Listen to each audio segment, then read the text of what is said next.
ভারতের রাসূল সাল্লাল্লাহু আলাইহি ওয়াসাল্লামকে কটূক্তি করায় হাবিপ্রবিতে বিক্ষোভ ও প্রতিবাদ মিছিল। ভারতে ইসলাম ধর্ম ও রাসূল সাল্লাল্লাহু আলাইহি ওয়াসাল্লামকে নিয়ে রামগিরি মহারাজ কর্তৃক কটূক্তি ও বিজেপি নেতা নীতেশ রানের সমর্থন করার প্রতিবাদে হাজী মোহাম্মদ দানেশ বিজ্ঞান ও প্রযুক্তি বিশ্ববিদ্যালয়ে বিক্ষোভ ও প্রতিবাদ মিছিল অনুষ্ঠিত হয়েছে। ২৭ সেপ্টেম্বর শুক্রবার বাদ জুমা হাবিপ্রবির কেন্দ্রীয় মসজিদ থেকে প্রতিবাদ মিছিলটি বের হয়।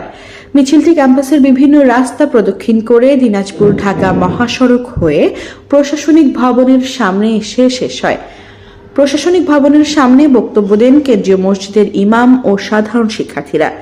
সেই সাথে রাসূলের শানে গান পরিবেশন করেন হাবিপ্রবির শিক্ষার্থীরা। হাবিপ্রবি দিনাজপুর প্রতিনিধি মোহাম্মদ সাব্বির হোসেনের তথ্যচিত্রে নিশাত আঞ্জুম, এডুকেশন টাইমস।